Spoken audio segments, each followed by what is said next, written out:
근육과 운동생리 발표를 시작하겠습니다. 목차는 골격근, 골격근 심근 및 평활근의 비교, 운동 시 일어나는 신체의 변화입니다.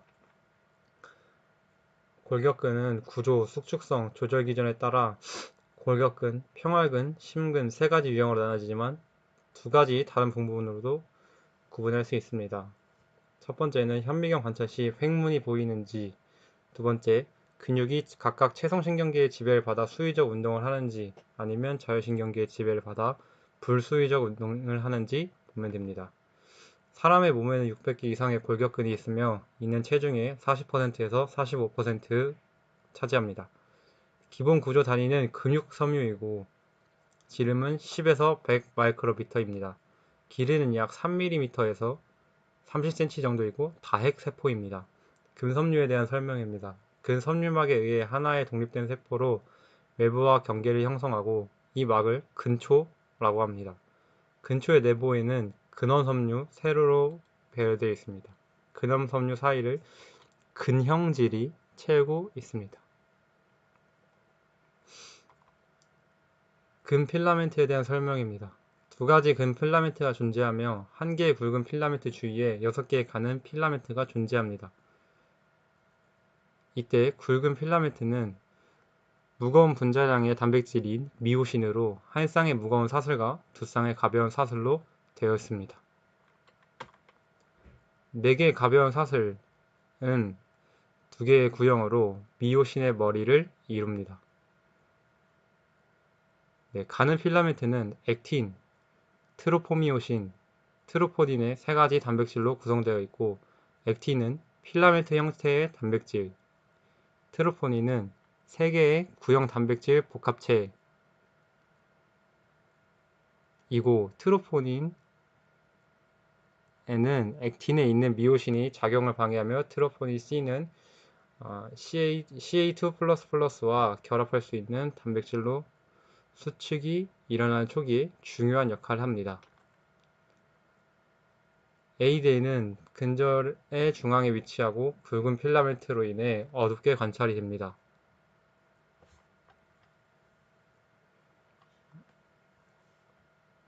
I대는 A대의 양옆에 위치하며 밝게 관찰되고 Z선에 연결되어 있습니다. Z선은 I선을 양분하고 있으며 다음 Z선과의 사이를 근절이라고 합니다. H층은 근절의 중앙에 위치하고 가는 필라멘트가 없습니다. 굵은 가는 필라멘트가 겹치거나 다리를 형성하지 않습니다.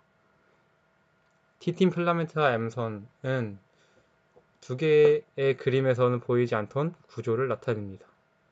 굵은 필라멘트를 고정시킵니다. 단백질의 일종인 T팀 필라멘트도 관찰되고 탄성 성질로 인해 근육 이완 중 안정 시 길이로 회복되는 것을 도와주는 근육 탄성 반동의 원인이 됩니다. 골격근 섬유의 종류입니다. 적근과 백근으로 나눠집니다. 먼저 적근은 느린 섬축 섬유 및 I형 섬유라고 하며 포유류의 골격근에서 발견됩니다. 이유는 근세포에 함유된 미오글로빈 함량의 차이에서 비롯되는데요. 또한 쉽게 피로해지지 않는 특성이 있고 오랫동안 수축을 계속할 수 있어서 자세 유지근이라고도 불립니다. 백근은 체표면 가까이에 존재하며 미오글로빈 함량이 낮고 급속한 동작을 많이 취합니다. 또한 쉽게 피로해집니다.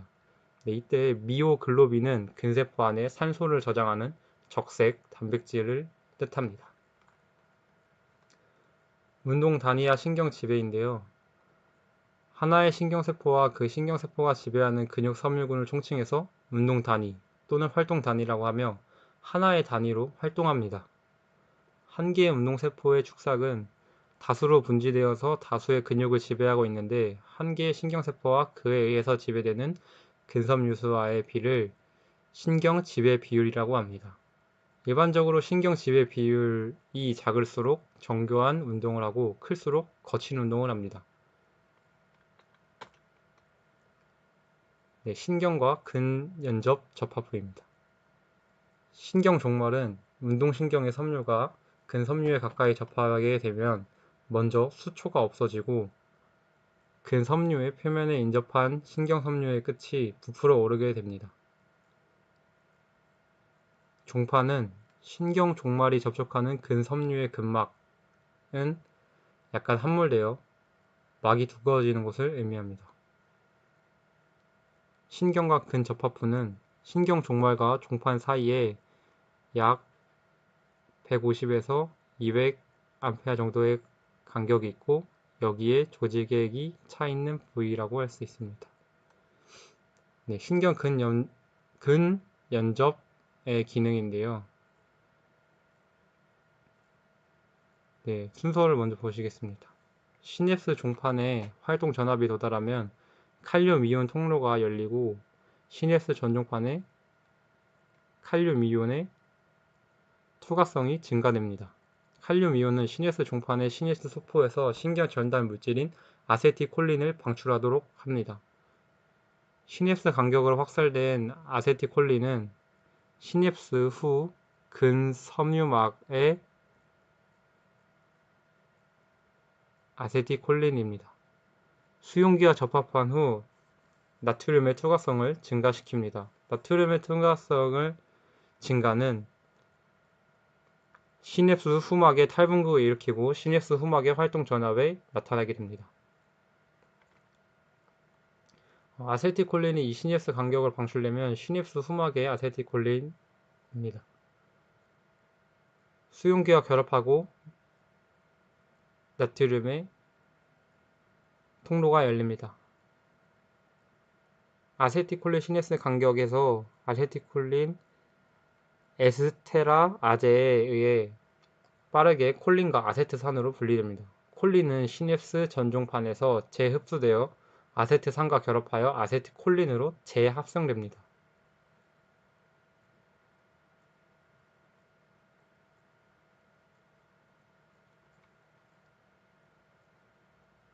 근수축 기전입니다. 근수축 시 근육 길이의 단축은 근절이 짧아진 결과입니다.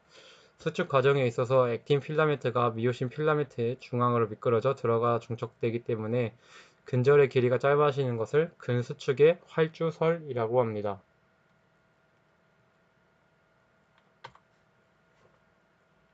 근세포막의 활동 전압이 근세포 내부 깊숙한 곳에 근필라멘트에서 교차 다리 형성을 유발하기까지 단계적 반응이 일련의 과정을 흥분, 수축 연결이라고 하며 CA2가 중요한 역할을 하고 있습니다. 네, 순서인데요. 안정 시 트로포미오신은 액틴의 미오신 결합 부위를 덮고 있습니다. 세포 내 칼슘이 증가하여 트로포닌 C와 결합하고 트로포미오신은 떨어져 나가 미오신 머리가 액틴에 결합됩니다. 연결고리를 중심으로 이동하고 장력이 발생하며 ATP가 가수분해됩니다. 연결고리가 끊어지고 또 다른 ATP 분자는 새로운 연결고리를 형성하고자 트로포닌 C와 결합하려 합니다. 근수축의 에너지 대사입니다. 에너지원 먼저 설명드리겠습니다. 근수축에 직접 사용되는 에너지원은 ATP입니다. ATP를 얻는 방법은 다음 세 가지 방법으로부터 얻습니다. 첫째는 크레아틴 인산으로부터 얻는 방법이고, 둘째는 산소를 소비하는 영양소의 산화 과정인 산화적 인산화 반응에 의한 ATP 형성입니다. 세 번째는 혐기성 과정으로 젖산을 생산하는 과정을 통해 ATP를 얻게 됩니다. 산소 부채는 운동 시 부족했던 산소를 운동이 끝나고 휴식 기간 동안 보충해야 되는데 이때 부족했던 산소를 산소 부채라고 합니다.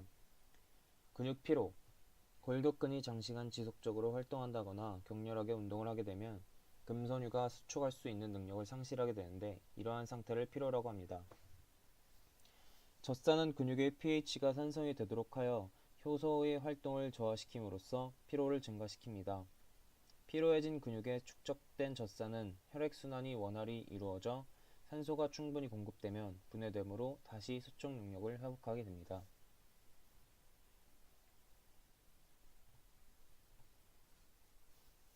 근수축의 역학입니다. 근수축의 종류에는 연축이 있는데 근육에 역치 이상의 단일 자극을 가하였을 때 일어나는 1의 수축과 이완 과정을 말합니다.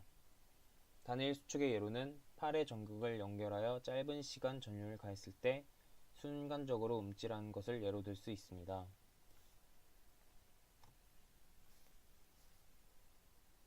연축 곡선이란 연축의 시간적 변동을 기록하여 얻은 곡선으로 세 단계로 구분할 수 있습니다. 잠복기 0.01초, 근육에 자극이 주어진 후 근수축을 시작할 때까지.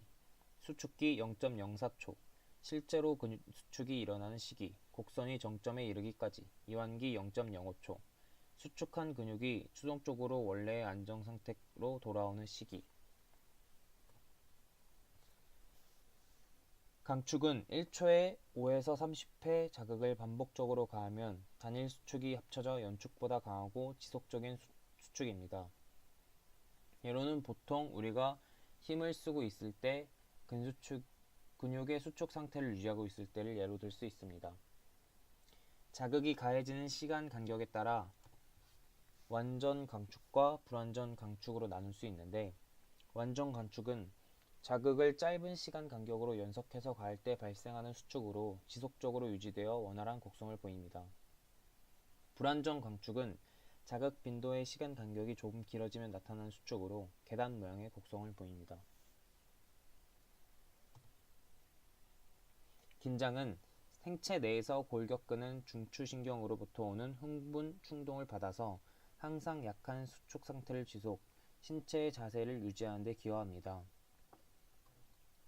강직은 골격근이 병적 상태에서 활동 전압이 발생하지 않고서도 강축을 일으킬 때 근육 실질의 파괴를 수반 근육이 죽는 비가역적인 강축 현상을 말합니다.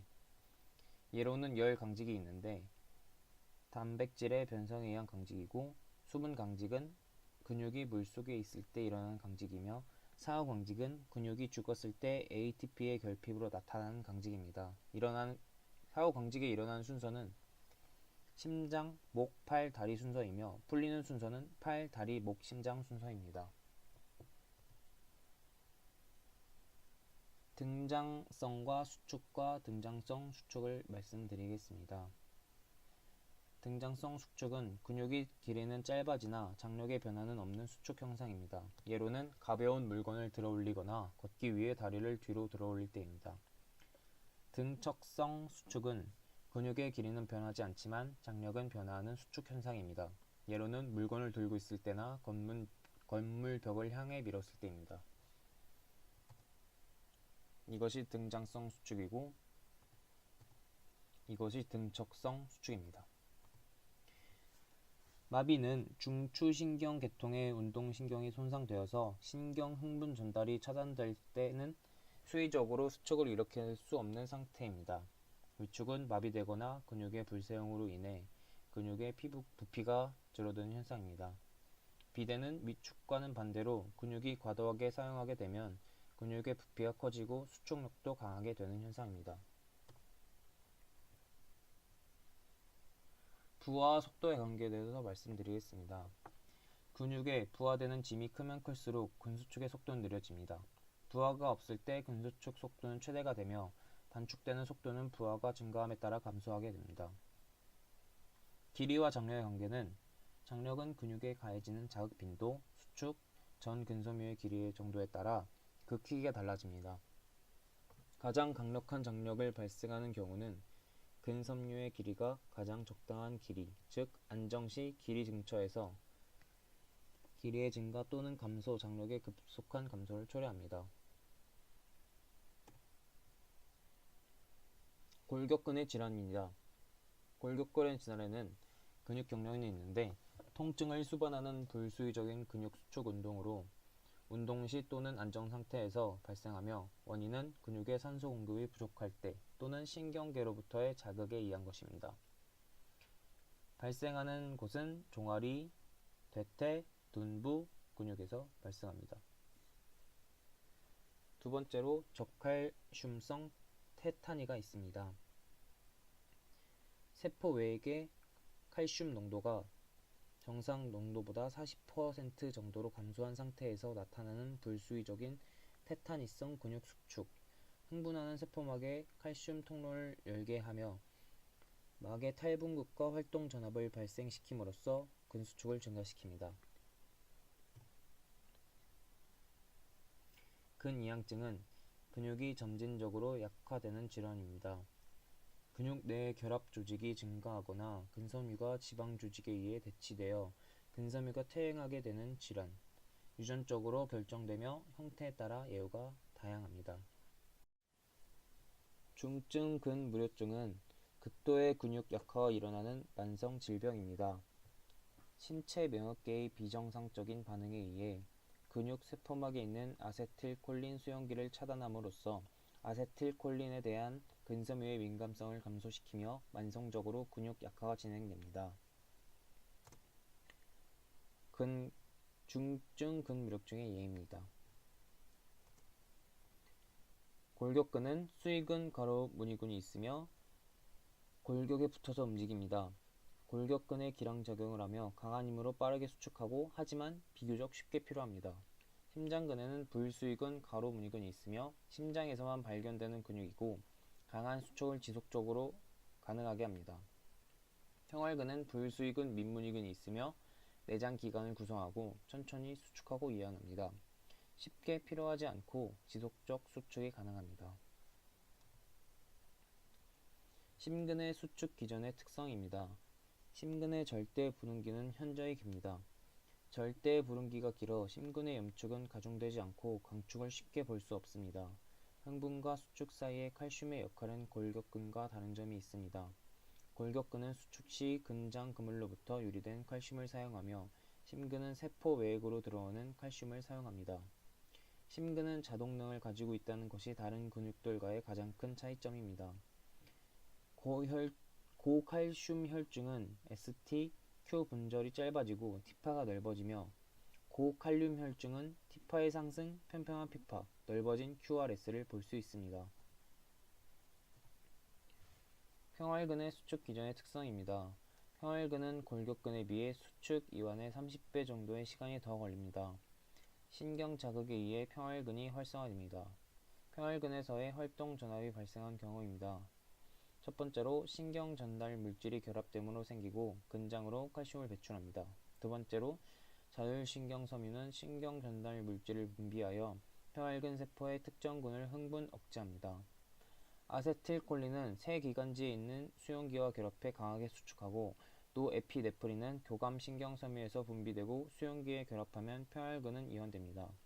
세 번째, 자연적 혹은 화학 자극에 탈분극되며 다른 평활근은 신경, 화학 자극에 모두 반응합니다.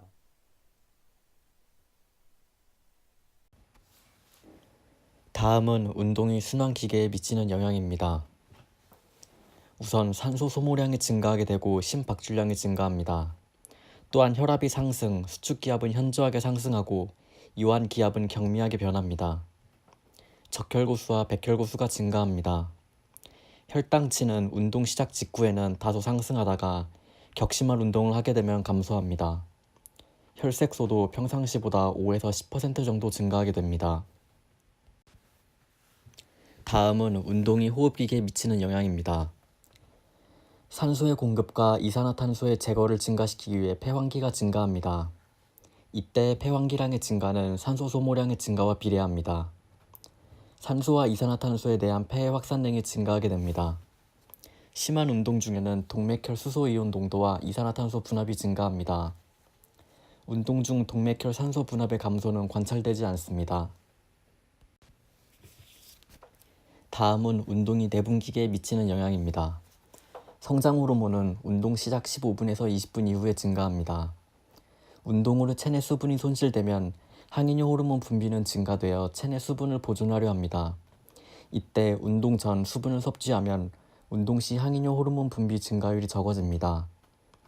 코티졸과 에피네프린은 심한 운동에서 나오는 스트레스 상황에 필수적인 역할을 합니다.